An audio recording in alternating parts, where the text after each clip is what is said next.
42페이지에 있습니다.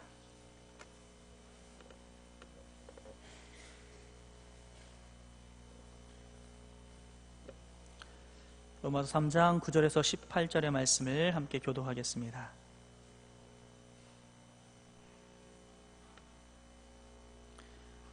그러면 어떠하냐? 우리는 나으냐? 결코 아니라. 유대인이나 헬라인이나 다 죄 아래에 있다고 우리가 이미 선언하였느니라.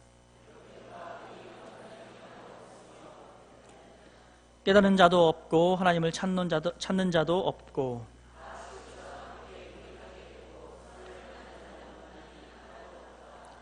그들의 목구멍은 열린 무덤이요 그 혀로는 속임을 일삼으며 그 입술에는 독사의 독이 있고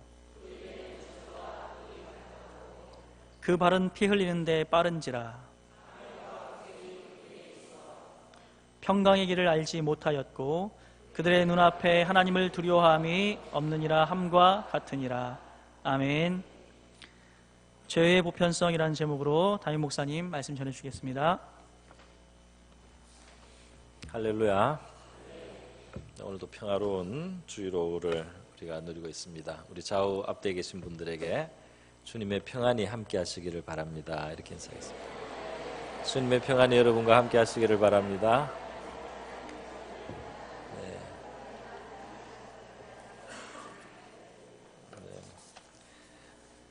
저희가 잠깐 기도하겠습니다. 고마우신 아버지 감사합니다. 평화로운 주일 우리에게 주셨는데 이 시간 하나님의 말씀도 베풀어 주시고 우리에게 진리에 굳게 선 믿음과 신앙이 되게 하여 주시옵소서. 이 시간을 주님께 의탁하오며 고마우신 예수님의 귀하신 이름 받들어 기도드리옵나이다. 계속해서 죄 이야기를 몇 주째 하고 있습니다. 3장 들어오면서는 유대인에 대해서 먼저 이야기를 했습니다. 유대인들이 모든 인류 여러 민족 중에 나은 점이 있다면 그것은 하나님의 말씀을 받은 것인데 그들이 하나님 앞에 믿음으로 그 말씀에 응하지 않고 하나님을 진정으로 믿지 않았기 때문에 그 말씀을 받았다는 하나님의 말씀 혹은 율법을 가지고 있다는 그들의 그런 장점이 열매를 맺지 못했다는 겁니다. 그러면서 이러한 유대인의 거짓됨이 또는 신실치 않음이 하나님의 신실함, 하나님의 참됨, 진실함을 드러나게 했다. 그러나 그것은 유대인의 자랑도 아니고 그것이 유대인이 그것 때문에 칭찬받을 일도 아니고 유대인의 죄는 죄로 남는다 그랬습니다. 그래서 유대인의 문제를 이야기했고요.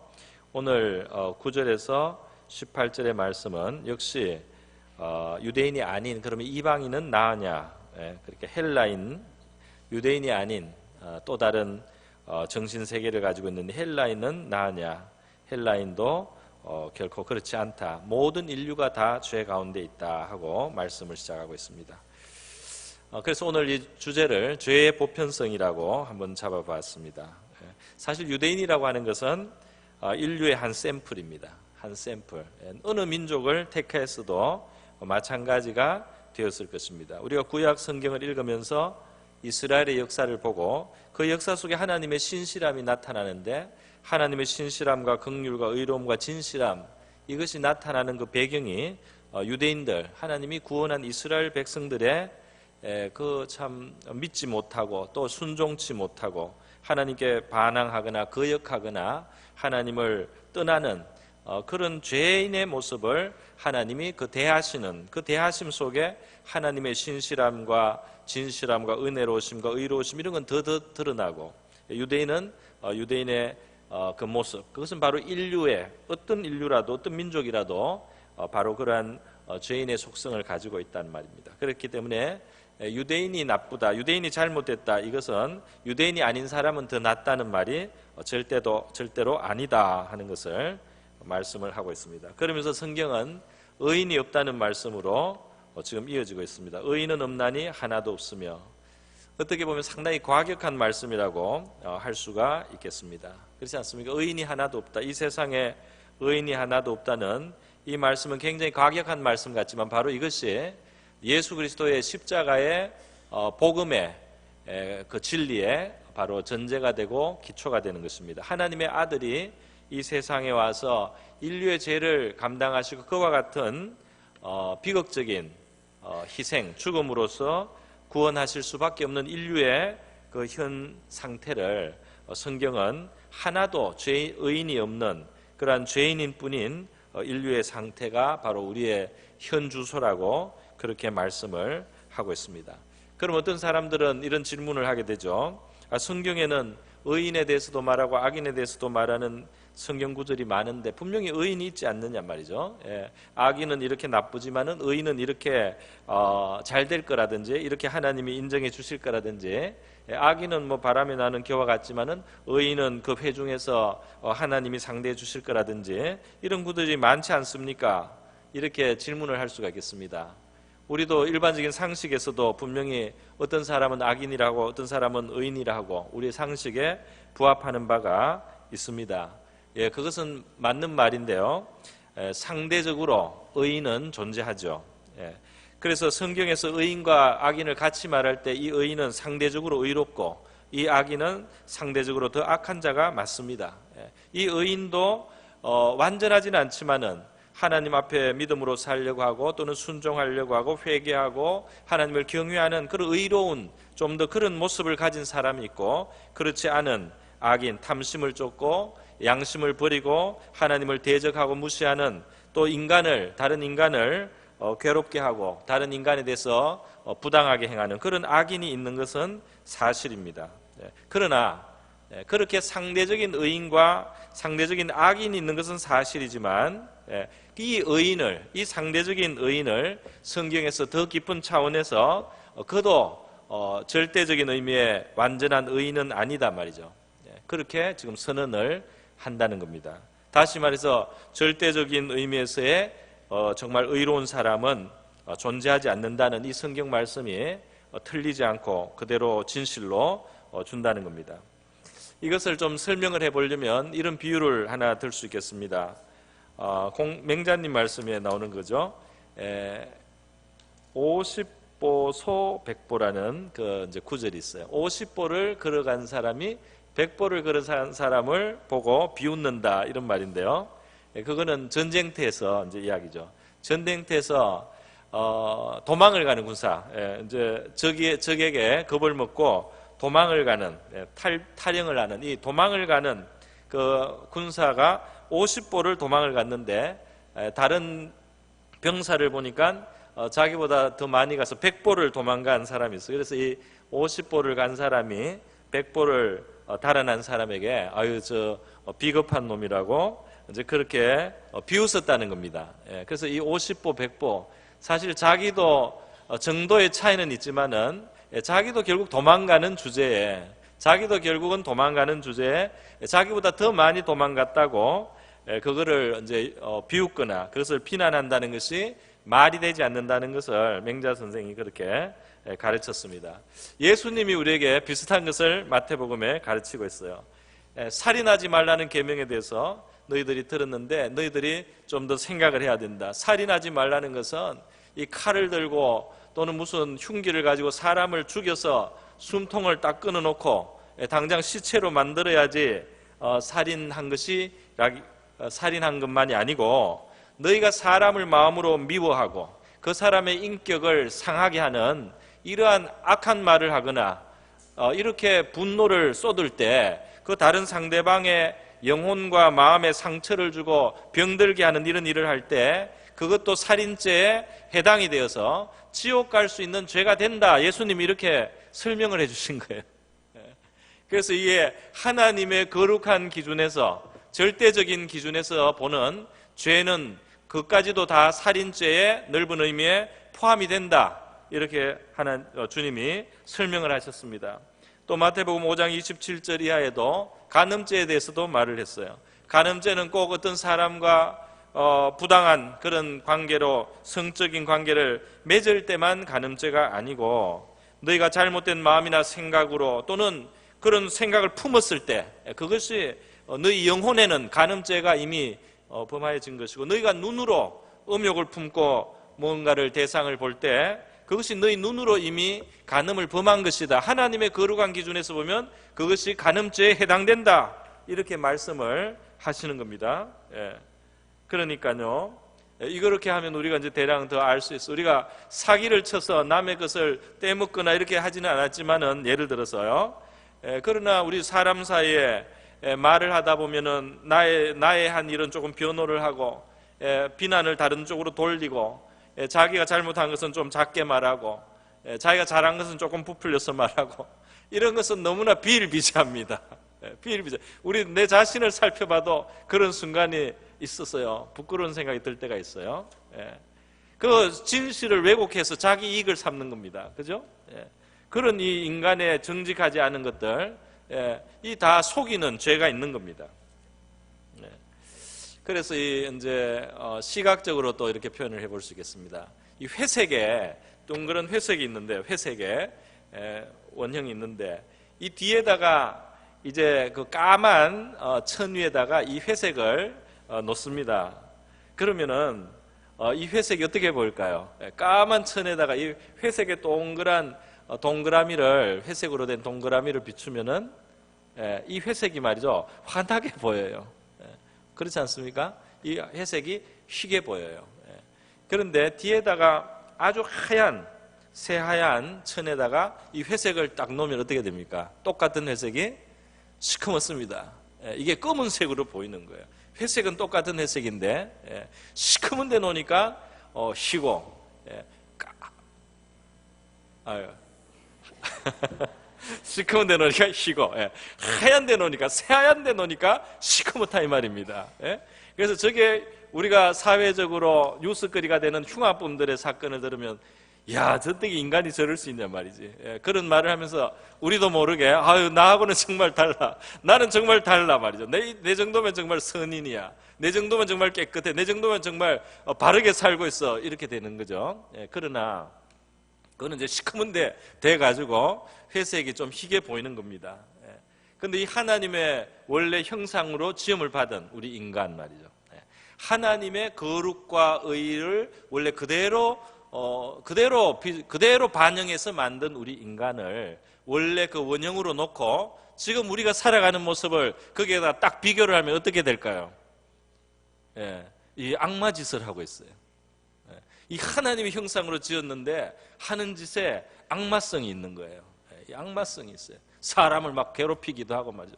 잘못했는데 덜벗기도 하고 말이죠. 거짓을 하기도 하고 말이죠. 폐악을 하기도 하고 말이죠. 이 굉장히 잘못된 우리의 모습입니다. 제가 전에도 한번 들었던 적이 있는 것 같은데요. 제가 이제 그 청년 때는 우리 형제들이 한 8명, 10명 이렇게 같이 살았습니다. 방 2칸짜리 그런 집에 형제들이 공동생활을 했어요. 그래서 같이 돌아가면서 밥 해 먹고 예배를 이제 기도도 같이 하고 아침 저녁으로 이제 모여서 기도도 하고 예배도 하고 이렇게 하면서 그렇게 교회 형제들이 같이 살았어요. 그러니까 그 생활에 우리가 이제 익숙해 몇 년을 제가 그렇게 살았습니다.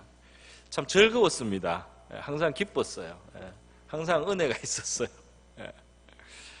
부족한 게 없었습니다. 정말 좋았습니다. 그런데 이제 그러다가 결혼을 해서 나왔어요.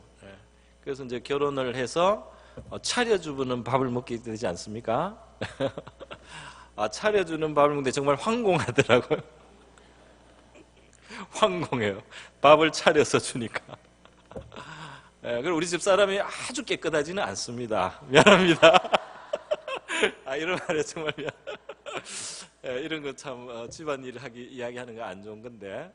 그런데 눈도 안 좋아요. 먼지를 잘 못 보는 경향이 있어요. 눈이 안 좋아서. 그래도 대충은 이제 정리를 하죠. 대충은 합니다.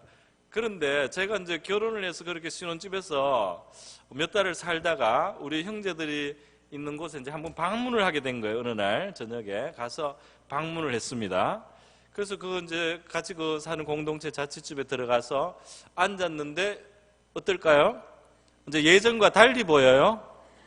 모든 게 예전과 달리 보이는데 눈이 가는 곳마다, 눈이 닿는 곳마다 어떻게 그렇게 꼬질꼬질하게, 이불에도 꼬질꼬질하게 때가 묻어있고 시커먼 게 말이죠. 뭐 가구에도 묻어있고 방바닥에도 밥상에도 그리고 밥을 이제 뭘 볶아가지고 이렇게 같이 먹는데 말이죠. 그 숟가락도 아주 미안했어요. 밥이 잘 안 넘어가요.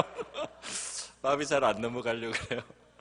거기서 그렇게 잘 지냈는데 아무 문제가 없었어요. 전혀 더럽다고 생각하지 않았어요. 그런데 정말 깨끗한 데 한번 갔다가 오니까 이 더러운 게 이제 그때서야 보여가지고 밥이 안 넘어갈 정도로 말이죠. 그렇게 지저분한 곳에 살았구나 이제 알았습니다. 이 집이 더러워진 게 아니에요. 그대로인데 그래요. 여러분, 어떤 사람은 음담 패스를 하거나 야한 것을 보거나 아무렇지도 않습니다. 그러나 어떤 사람한테는 그게 속이 미식거리고 거기에서 이 구역질이 나고 그거라면 충격이 되고 그거를 접하면은 마음의 고통이 올 수 있어요. 어떤 자기가 지금 어떤 자리에 있느냐에 따라서 그게 다른 것입니다. 그래서 이 죄가 말이죠. 죄가 고통으로 느껴질 만큼 우리가 깨끗하지 않기 때문에 편한 거예요. 죄가. 죄의 그런 환경이나 이런 데서 편안하게 지나는 것은 우리가 그게 편안한 게 아니고 거기에 익숙하다 이거를 보여주는 겁니다. 그래서 안 좋은 것을 보거나 죄가 되는 것을 접할 때 머리가 아프고 이 어지럽고 뭔가 이게 메스꺼리고 이렇게 될 정도로 우리가 깨끗한 마음을 가질 수 있다면 그것이 굉장히 문제가 있다는 것을 알 수가 있어요.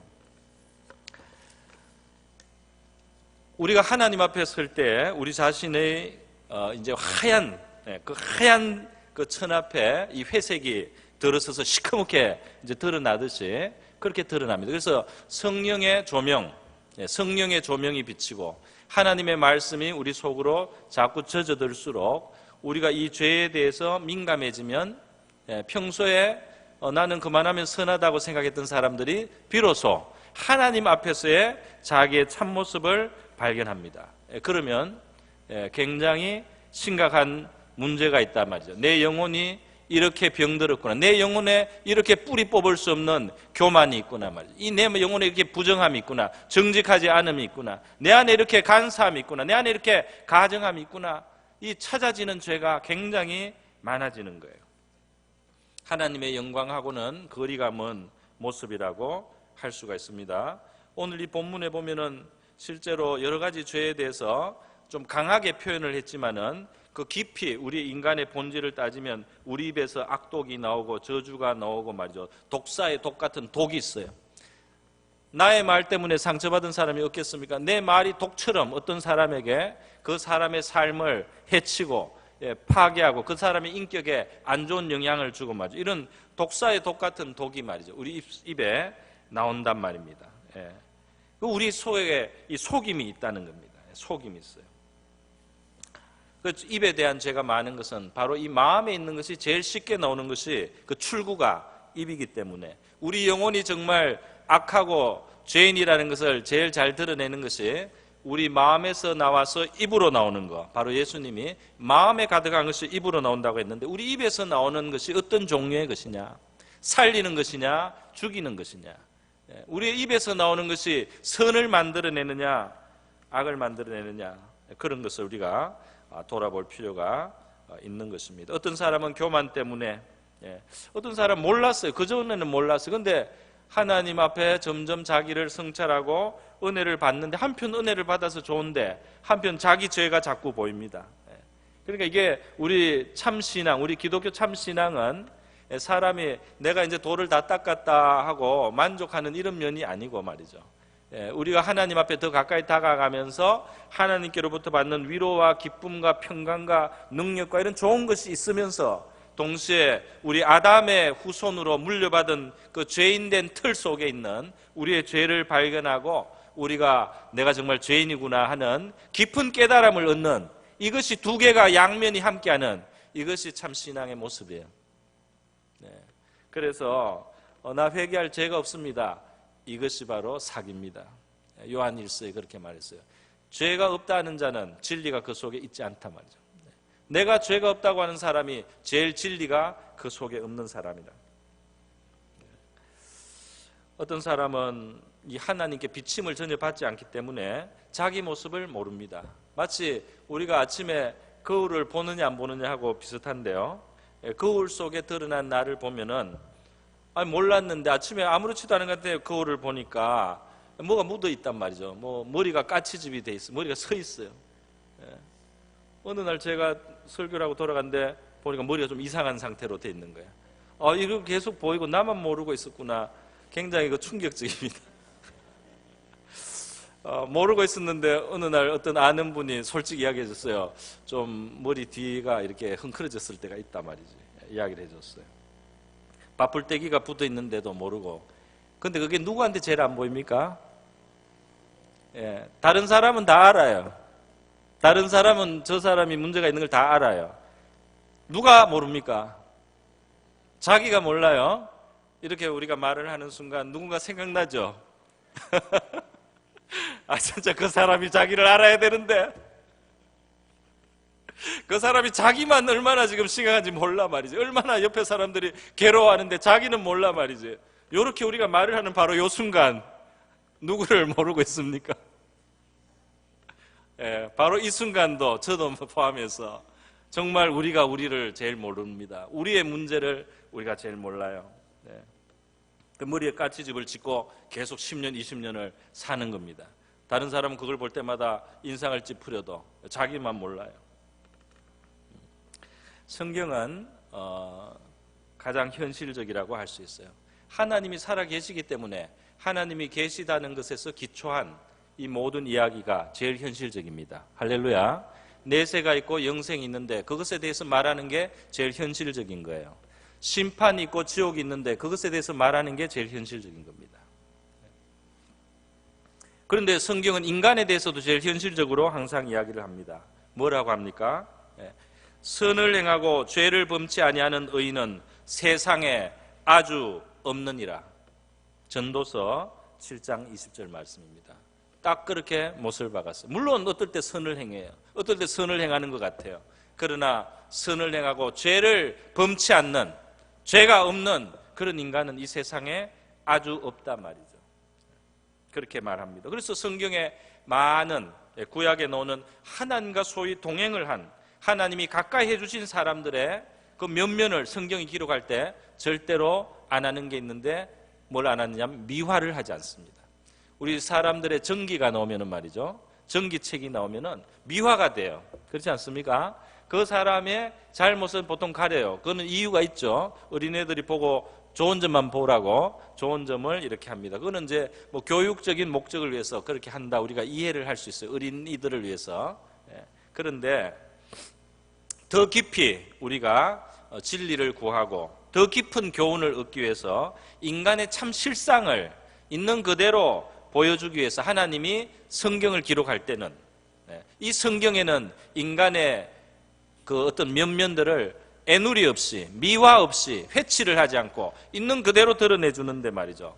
하나님이 인정하시는 의인이라는 칭호를 받았던 사람, 그런 사람, 예를 들면 노아와 같은 바로 이런 사람이 그 방주를 짓고 인류를 구원할 때 살아남고 가족을 구원했던 그 노아 같은 의인, 또 심지어 그 사람에 대해서 표현이 당대의 완전한 자라 그랬어요. 하나님과 동행한다는 말까지 있습니다. 그럼에도 불구하고 이 노아에 대해서 말이죠. 노아가 방주에서 나와서 나중에 살 때 술에 취해서 벌거벗고 부끄러운 모습으로 추태를 보인 그런 모습을 그대로 적어놨어요. 그것 때문에 문제가 발생하는 것을 그 어떤 하나의 단면을 딱 보여주는 겁니다. 이 사람이 이렇게 의롭고 이렇게 하나님이 인정하고 당대에 이 사람만한 의인이 없었지만 이 사람이 어떤 상황과 어떤 환경이 됐을 때는 부끄러운 모습으로 나타날 수 있는 존재다. 이거를 보여줬어요. 그래서 노아가 사실 의인이다. 하나님과 동행했다. 완전한 사람이다. 이 말씀이 창세기 6장에 나오는데 바로 그 한 구절 앞에 나온 게 노아는 하나님께 은혜를 입었다는 말부터 먼저 나옵니다. 여러분이 성경을 자세히 보면 그런 점이 있는 걸 알 수 있어요. 은혜를 입었다는 말 나오고 나서 그 다음에 의인이다, 완전한 자다, 동행했다 이렇게 돼 있어요. 그러니까 은혜가 필요하다는 건 뭐겠습니까? 하나님이 붙들어 주시고 하나님이 덮어주시고 가려주시고 도와주시고 세워주시는 하나님의 은혜 속에서 그나마 그가 그렇게 살았고, 하나님이 손을 떼거나 자기 있는 모습대로 다 나오고 어떤 죄의 환경과 죄의 유혹을 받을 만한 상황이 되면 이 사람이 부끄러운 모습이 될 수 있다, 이거를 보여줬다고 할 수 있겠습니다. 우리 믿음의 조상이라고는 아브라함은 어때요? 아브라함 정말 하나님이 기뻐하지 않습니까? 아브라함을 얼마나 하나님이 신뢰하고 믿습니까? 소돔과 고모라를 심판하러 가기 전에 아브라함에게 친구에게 틀어놓듯이, 비밀한 이야기를 친구에게는 좀 이야기를 해야지 마음이 편하듯이 하나님이 아브라함한테 내가 숨기지 어떻게 우리가 아브라함에게 숨기겠느냐 이러면서 아브라함에게 말을 하시는 거예요. 소돔 고모라의 죄가 너무나 커서 그 원성이 하늘에 사무쳐서 직접 확인하고 거기에 대해서 다루려고 오셨다, 이렇게 하나님이 설명을 해주니까 아브라함이 의인이 있으면은 구원해 주셔야 되지 않겠습니까? 하나님 앞에 이 협상을 하듯이 말이죠, 중보를 하죠. 그렇게 아브라함이 하나님하고 가까움에도 불구하고 성경에는 아브라함의 부족한 점이 기록이 되어 있습니다. 두 번이나 자기 자신의 아내 때문에 아내를 누이라고 그렇게 반 거짓말이죠. 그렇게 해서 아내가 그냥 권력자에게 첩처럼 한 번, 두 번 빼앗기는 그런 부끄러운 일을 당하기도 하고 말이죠. 아브라함이 하나님을 믿지 못했던 그런 순간도 있었다는 게 성경에는 분명히 나와 있어요. 하나님이 간섭을 하시고 지켜주셔서 아내 사라가 무사히 안전하게 돌아오기는 하지만은 아브라함이 정말 비겁한 사람이라는 것도 나와 있어요. 다윗의 죄도 마찬가지입니다. 다윗의 죄도 나와 있습니다. 다윗의 큰 죄도 우리는 성경에 알지만 다윗 자신이 하나님의 은혜 속에 자기를 성찰했을 때는 더 죄가 많았어요. 시편 40편 12절에 보면 다윗의 고백이 나오죠. 무수한 재앙이 나를 둘러싸고 나의 죄악이 내게 미침으로 우러러 볼 수도 없으며 죄가 나의 머리털보다 많음으로 내 마음이 사라졌음이니이다. 그러니까 다윗도 어떤 은혜 체험을 하면서 회개를 한 것 같아요. 회개를 하는데 이 자기 죄를 하나님 앞에 고백을 하다 보니까 끝없이 나오는 거예요. 머리털같이. 이 죄를 고백하니까 그 다음 죄가 또 생각나고 그 다음 죄를 말하니까 또 그 다음 죄가 생각나고 계속 회개할 것이 있는 그런 자기를 그가 발견한 적이 있습니다.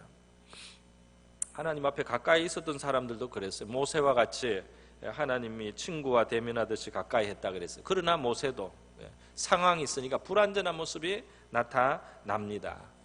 그 안에도 혈기가 요만큼 남아있어요. 그게 상황이 되니까 튀어나와요. 그래서 그 부끄러운 하나님께서 가나안 땅에 들어가지 못하는 이유를 거기에서 지적하신 적이 있습니다. 예수님을 따르고 모든 것을 버리고 예수님을 쫓았던 베드로와 같은 제자들도 마찬가지 아닙니까? 큰 소리 쳤지만은 상황이 딱 되면은 다 드러납니다. 그래서 우리가 하나님께서 우리를 가려주시고 또 그 죄로부터 어느 정도 거리를 둘 수 있는 그 공간을 허락해 주시고 이렇게 해서 보호되는 것이 많다는 사실을 겸손하게 인정해야 될 줄 믿습니다. 여러분 예레미야 17장 9절에 보면은요, 만물보다 거짓되고 심히 부패한 것은 마음이다 그랬어요. 그리고 덧붙여서 누가 능히 이를 알리오마는, 이 말씀이 아주 재밌지 않습니까? 사람의 마음이 굉장히 깊은 곳에서 부패해 있다 말이죠. 그런데 이것을 누가 능히 알겠느냐 그랬어요. 말은 다 알 수가 없다 이 말입니다. 다 알 수가 없을 만큼 깊게 부패성이 있다 이 말입니다. 그러니까 우리가 회개를 열심히 하지만 사실은 우리의 그 깊은 죄의 뿌리까지 다 우리가 알고 회개하는 것도 아니에요. 더 깊어요. 아시는 분이 있다면 한 분이 계실 것입니다. 하나님이 아십니다. 하나님이 아시는 거죠.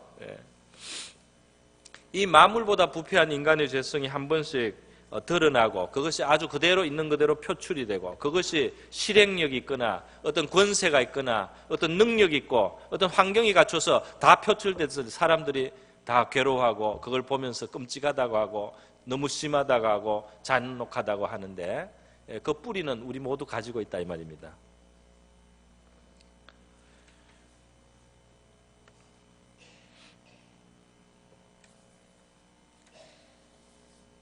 몰랐습니다. 이렇게 이기적인 인간인지 몰랐어요.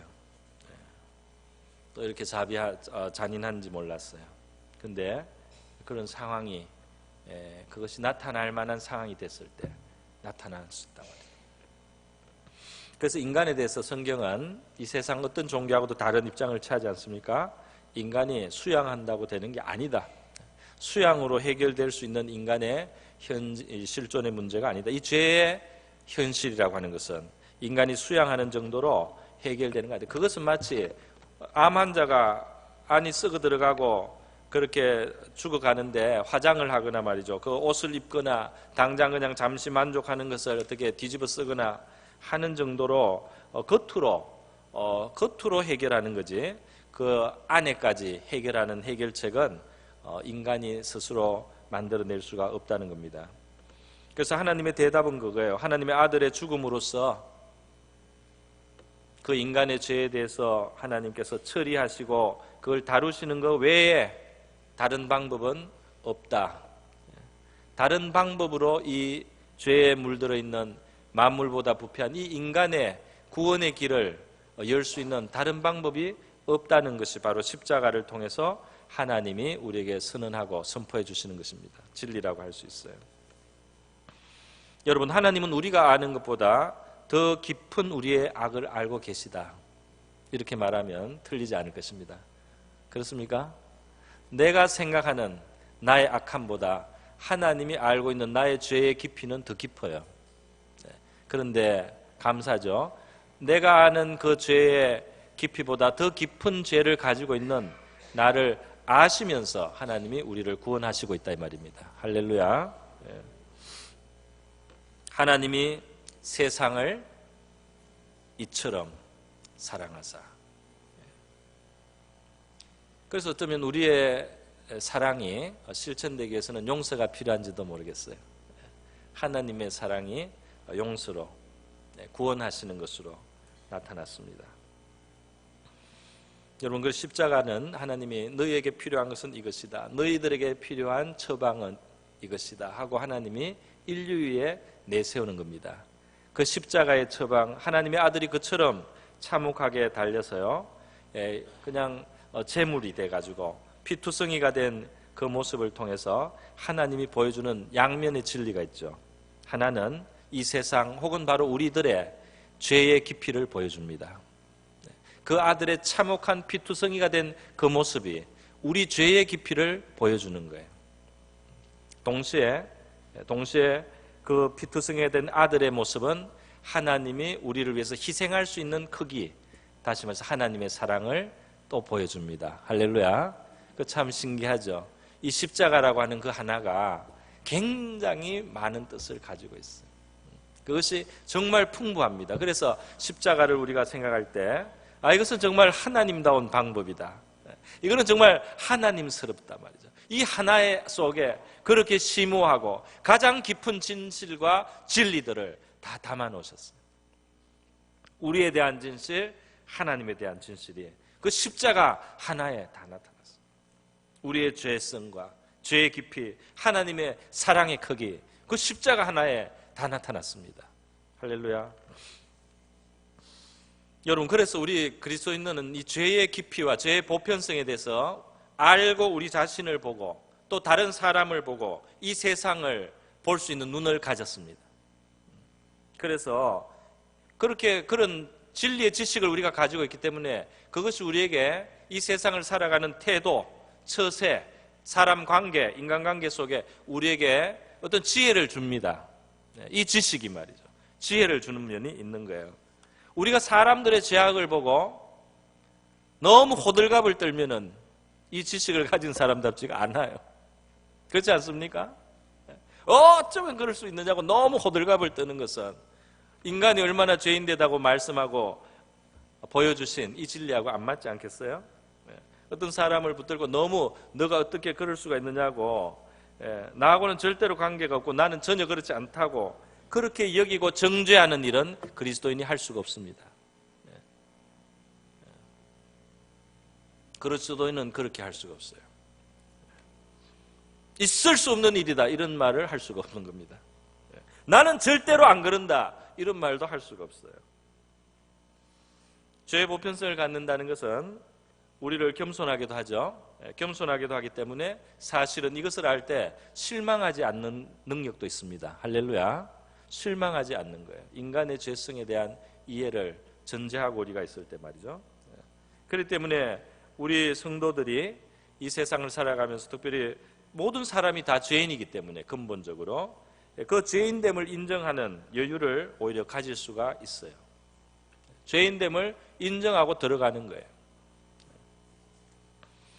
우리 전도서 7장 20절 아까 전에 봤는데 한번 비춰주세요. 다시. 선을 행하고 전혀 죄를 범하지 아니하는 의인은 세상에 없다. 이 말씀 다음에 나오는 말씀을 봅시다.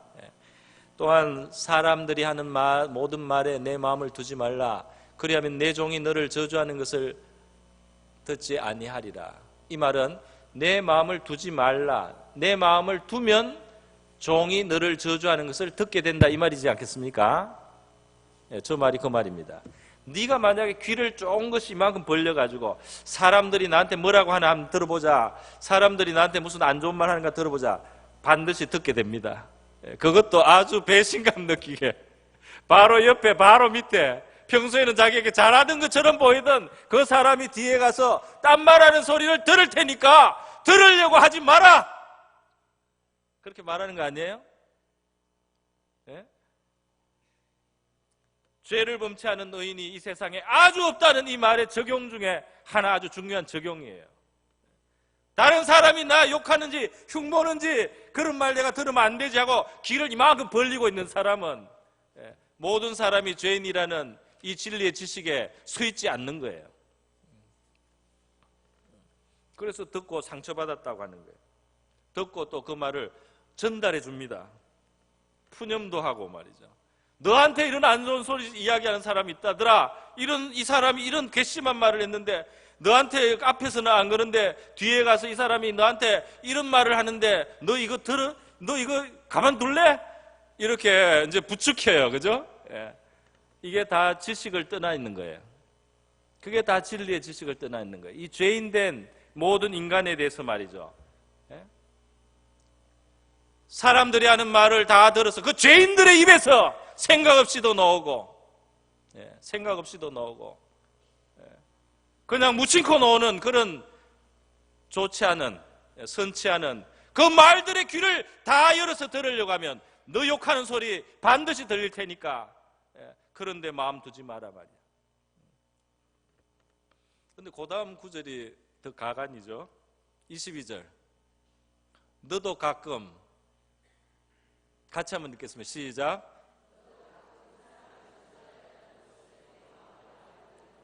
자, 여기서 바꿔봅시다. 다시 켜주세요. 22절. 요게 너도를 나도로 바꾸겠습니다.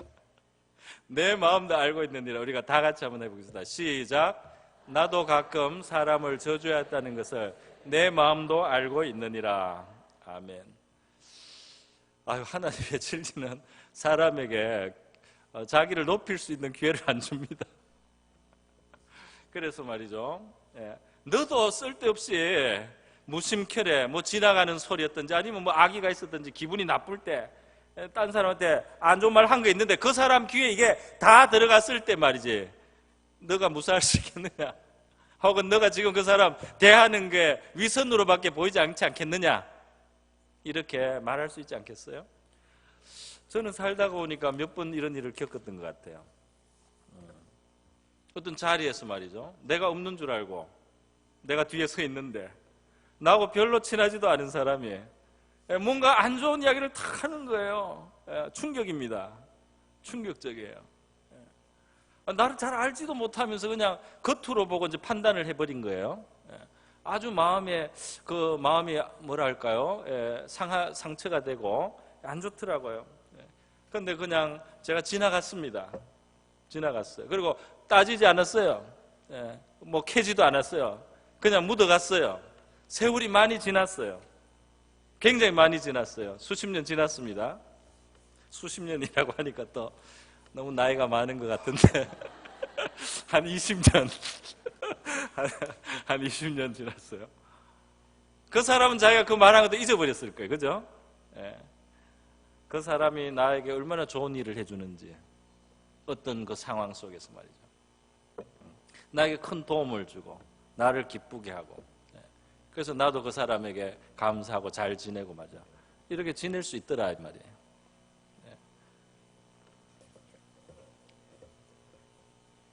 여러분, 인간이 죄인이라는 그 지식을 우리가 알고 우리의 마음속에 좀 여유를 가질 수 있기를 바랍니다.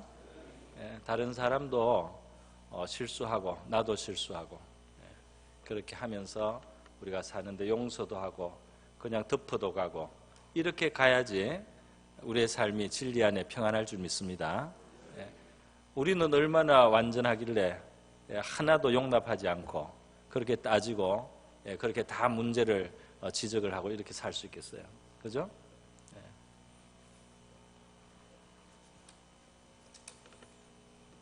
네. 오늘 이 인간의 죄에 대한 보편성을 이야기할 때 특별히 입에 대한 말이 많다는 거, 입에 대한, 입과 관련된 부분이 많지 않습니까? 이거 굉장히 실제적인 말씀입니다. 입에 재갈을 먹이지 않는 자의 경건은 흙끝이라고 말씀을 야고보서에서도 하고 있어요. 그래서 하나님 앞에 우리의 이 죄의 보편적인 이 세계 속에 우리가 살아가면서 십자가로 우리에게 말씀하시고 십자가로 그 사랑을 전가하시고 그 죄의 깊이를 알면서 우리를 구원하신 그 하나님 앞에서 우리가 살아갈 수 있기를 바랍니다. 그렇게 우리가 죄를 아는 그 지식이 하나님의 사랑의 깊이를 아는 지식으로, 그리고 우리의 마음에도 관용을 가져오는 지식이 될 수 있다면 유익한 것인 줄 믿습니다. 다 같이 기도하겠습니다. 우리와 같은 죄인들을 우리의 죄의 깊이를 알면서도 우리를 구원해 주신 하나님의 사랑의 깊이를 더 깊이 깨닫게 해주시고, 내가 알지 못하는 나의 죄인됨, 나의 어떤 죄성을 내가 나만 모르고 다른 사람들에게 불편하게 하는 그런 죄가 혹시 있을 수 있으니까 그런 것도 더 깨닫게 해주시고, 말씀이 조명해 주셔서 또 성령이 깨닫게 해주셔서 나의 깊은 죄를 알고 회개하고 그 자리에서 우리를 구원하신 하나님의 아들의 십자가를 우리 끌어안고 살아갈 수 있는 우리가 되게 하여 주시고, 그 사랑에 감격하며 살아가는 우리가 되게 하여 주시옵소서. 죄를 아는 지식이 우리에게 관용을 얻고 지혜를 얻게 하여 주시옵소서. 다 같이 기도하겠습니다. 하나님 아버지 감사합니다. 오늘 로마서 말씀 죄의 보편성에 대한 말씀으로 함께 살펴보았습니다. 우리 성도들에게 필요한 진리의 지식으로 주님 마음속에 잘 또 우리가 받아서 하나님 아버지 우리 죄에 대해서 너무나 깊이 아시는 우리 하나님의 넓은 사랑이 우리를 구원하셨듯이 하나님 우리의 마음도 우리 자신에 의해서 너무 실망하지 않고 하나님의 큰 사랑을 바라볼 수 있도록 믿음을 다해 주시기를 원하옵나이다. 하나님 아버지 우리 입으로 나오는 많은 악어에 대해서 특별히 우리가 더 민감하고 또 깨달을 수 있도록 도와주셔서 우리가 하나님 이 땅에 흉악한 일들 앞에 우리를 비추어서 의롭다고 착각하는 주님 그런 어리석은 자 되지 않게 하여 주시고, 하나님의 거룩하심 앞에 또 하나님의 영광을 담을 그릇으로 지음을 받은 우리 안에 들어온 이 죄의 깊이를 우리가 각성하고 깨달아서 더 겸손히 주님의 십자가를 붙드는 저와 우리가 되게 하여 주시기를 원하옵나이다. 정말 나만 모르고 다른 사람들이 아는 나의 아버지의 허물과 죄악은 있지 않습니까? 하나님 아버지 우리는 너무나 미련하고 어리석습니다. 성령님께서 조명해 주시고 하나님의 말씀이 깊이 우리를 성찰케 하사 우리 하나님 앞에 내 자신을 바르게 발견하게 도와주시고, 이러한 나를 구원하시고 이러한 나에게 구원의 길을 열어주시는 하나님의 사랑에 대한 더 깊은 이해를 할 수 있도록 아버지 도와주시옵소서. 할렐루야 감사드립니다. 할렐루야 하나님 감사합니다. 진리의 지식으로 우리가 무장을 바로 할 수 있도록 도와주시기를 원합니다. 우리의 혀로 우리의 입술로 하나님 범죄하지 않게 하시고, 아버지여 이 인간의 연약함을 하나님이여 그 헤아릴 수 있는 주님 그런 여유를 우리의 마음속에 주시기를 원하옵나이다. 그러한 지식 위에 서서 우리가 살아가게 하여 주시옵시고 주님 진리를 벗어날 때 우리한테 무리한 일밖에 일어날 수가 없습니다. 무리한 자가 되지 않게 하여 주시고 진리 안에 거하는 자, 진리가 우리를 자유케 한다고 했습니다. 진리 안에 살아가는 우리 모두가 되게 하여 주시옵소서.